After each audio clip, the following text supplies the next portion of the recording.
Bharatiya Janata party Hyderabad central జిల్లా అధ్యక్షులు అన్న గౌతమ్ రావు గారికి, స్థానిక నల్లకుంట కార్పొరేటర్ శ్రీమతి అమృత గారికి, అలాగే కాచిగూడ కార్పొరేటర్ ఉమా రమేష్ యాదవ్ గారికి, గోల్నాక డివిజన్ ప్రెసిడెంట్ రవీందర్ గౌడ్ గారికి, భారతీయ జనతా పార్టీ నాయకులకు, కార్యకర్తలకు మరియు మీడియా మిత్రులందరికీ కూడా పేరు పేరున నమస్కారం. ఇందాక గౌతమ్ రావు గారు చెప్పినట్టుగా భారతీయ జనతా పార్టీ పేదల పక్షాన, ప్రజల పక్షాన మా పార్టీ రాష్ట్ర అధ్యక్షులు కిషన్ రెడ్డి గారి నాయకత్వంలో అనేక అంశాలపైన కొట్లాడుతూ వస్తోంది. గత బీఆర్ఎస్ పార్టీ అధికారంలో ఉండి ఆ తర్వాత కాంగ్రెస్ పార్టీ అధికారంలోకి వచ్చిన తర్వాత ప్రజల బతుకులు ఇంకా పెనం మీదకెళ్ళి పొయ్యిలబడ్డట్టు అయిపోయి అనేక అంశాల్లో ప్రజలు అల్లాడిపోతుంటే, కాంగ్రెస్ పార్టీ ఇచ్చినటువంటి 6 గ్యారెంటీలు అమలుగాక ఇవాళ ప్రజలకు అన్యాయం జరిగితే మేమొక దిక్కు 6 గ్యారెంటీల అమలు కోసం, మరొక దిక్కు అన్యాయంగా మూసి పరివాహక ప్రాంతంలో ఉన్నటువంటి పేదల ఇండ్లను కూలగొడుతుంటే ఇది అన్యాయం, ఇది అక్రమం. ఆ పేద ప్రజలకు మీరు ఎట్లా రీహాబిలిటేషన్ కల్పిస్తారో అది చెప్పి చెయ్యండి అని మేము అడిగితే, ఉల్టా రాష్ట్ర ముఖ్యమంత్రి రేవంత్ రెడ్డి గారు అనేక సవాళ్ళు, అనేక హెచ్చడి మాటలు, అవహేళన మాటలు మాట్లాడడం జరుగుతోంది. వారు గతంలో ఒక మాట అన్నారు, భారతీయ జనతా పార్టీ అడ్డం పడుతోంది మూసీకి, మూసీ సుందరీకరణ చెయ్యొద్దా, మూసీ పునరుజ్జీవనం చెయ్యొద్దా అన్నారు. మేమేం మూసీ సుందరీకరణకు అడ్డం పడట్లేదు.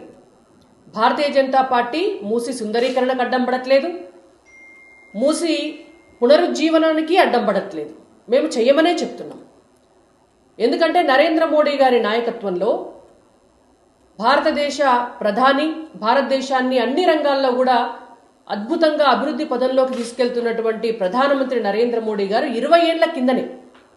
20 సంవత్సరాల కిందనే గుజరాత్లో సబర్మతి నదిని పూర్తిగా కూడా ప్రక్షాళన చేయడం కొరకు ఒక బృహత్కరమైనటువంటి ప్రణాళికను చేపట్టి 2200 కోట్ల రూపాయలతోటే ఒక అద్భుతమైనటువంటి ప్రక్షాళనలు చేసినారు.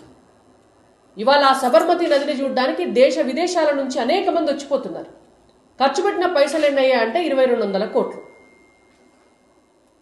ఆ తర్వాత నరేంద్ర మోడీ గారు ప్రధానమంత్రి అయిన తర్వాత నమామి గంగే ప్రాజెక్టు చేపట్టి దాదాపుగా 97 నగరాలలో విస్తరించి ఉన్నటువంటి ఈ గంగా నది తీరమంతా కూడా ప్రక్షాళన చేయడానికి పెడుతున్నటువంటి ఖర్చు 44,000 కోట్లు. మరి వాళ్ళ రేవంత్ రెడ్డి గారికి మేమేం చెప్తున్నాము అంటే, నరేంద్ర మోడీ గారి నాయకత్వంలో నీళ్ళు ఎక్కడుంటే నాగరికత అక్కడ ఉంటుంది, నదీ తీరాలనే అభివృద్ధి అనేటటువంటిది ఉంటుంది. డెఫినెట్గా ప్రక్షాళన చేయాలనే మేము కోరుకుంటున్నాం. మా డిమాండ్ కూడా అదే, ప్రక్షాళన చేయమనే మేము డిమాండ్ చేస్తున్నాం.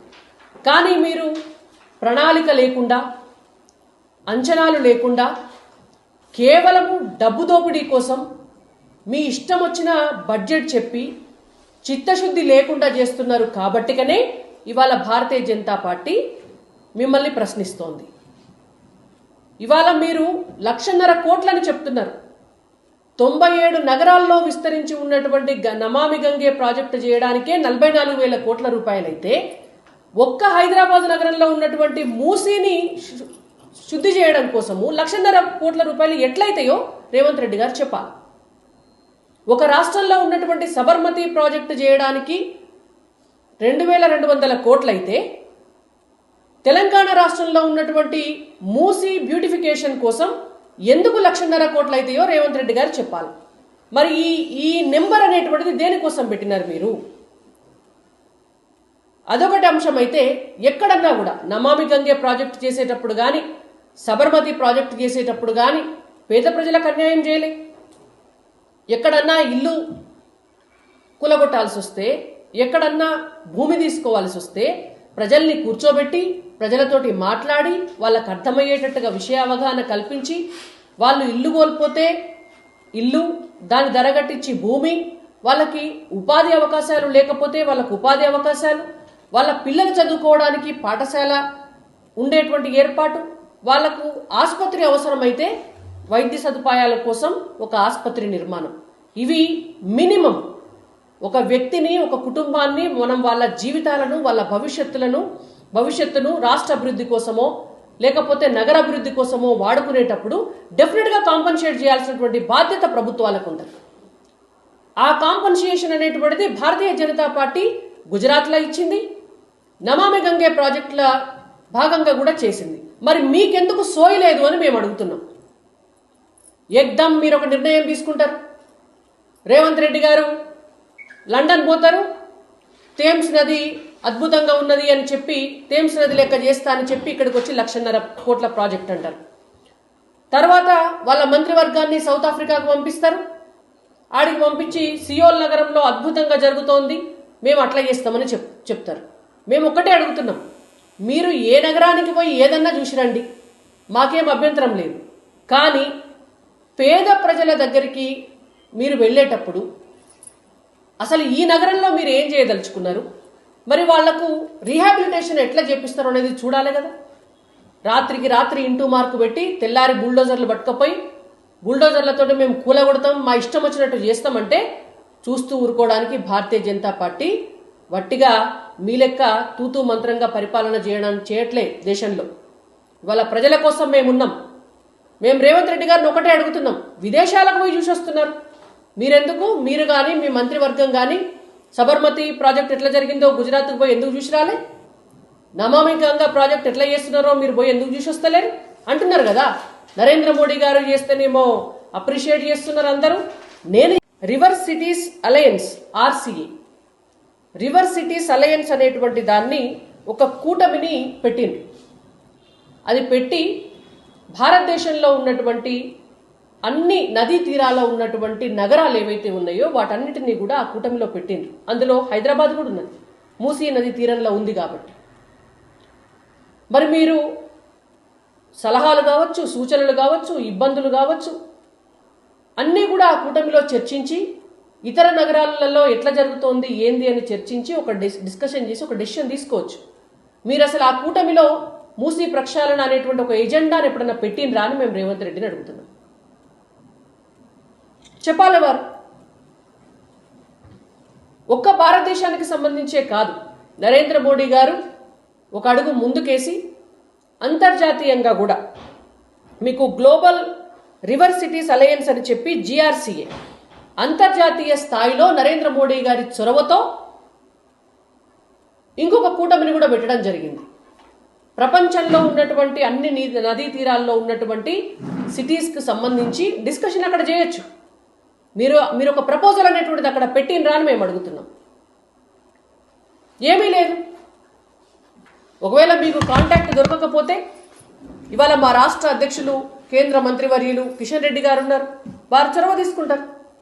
మేమెప్పుడు అభివృద్ధికి అడ్డుకునే వాళ్ళం కాదు, మేము మూసీ ప్రక్షాళనకు అడ్డుపడే వాళ్ళం కాదు.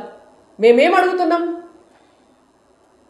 మీరు మూసీ ప్రక్షాళన చేయదలుచుకుంటే అక్కడ ఉన్నటువంటి ప్రజలకి ఉపాధి కల్పించండి, అక్కడ ఉన్నటువంటి ప్రజలకు వాళ్ళు కోల్పోతున్నటువంటి ఇండ్లకు బదులుగా అంతే సొమ్మును వాళ్ళకు చెల్లించండి, వాళ్ళు ఎక్కడ ఇల్లు కట్టుకోవాలో వాళ్ళకి ఇళ్ల స్థలాలు ఇవ్వండి, ఒక ప్రభుత్వ పాఠశాలను ఏర్పాటు చేయండి, ఒక ప్రభుత్వ ఆసుపత్రిని అక్కడ ఏర్పాటు చేయండి, మొత్తం మూసీకి మీరు రిటైనింగ్ వాల్ కట్టండి.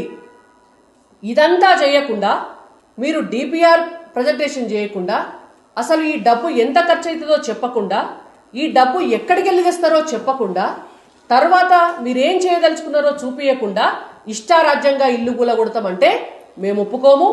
మీరు ఒక 4-5 రోజుల కింద నల్గొండలో ఒక మాట చెప్పిండ్రు, నేను బరాబర్ ఇల్లు కూలగొడతా, ఎవడొచ్చి పండుకుంటారో పండుకోండి, ఎవడొస్తాడో రండిరా, బుల్డోజర్లు మీ మీదకి వెళ్ళి ఎక్కిపిచ్చి తొక్కిపిస్తా అన్నారు.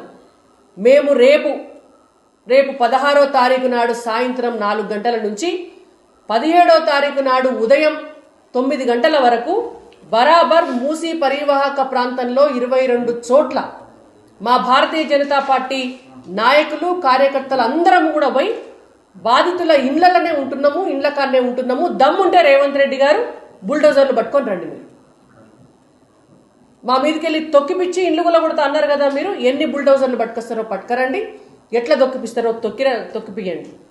వచ్చి ఒక్కరోజు ఉంటారా భారతీయ జనతా పార్టీ నాయకులు అని మాట్లాడారు కదా. మేము పోయి ఉంటున్నాం,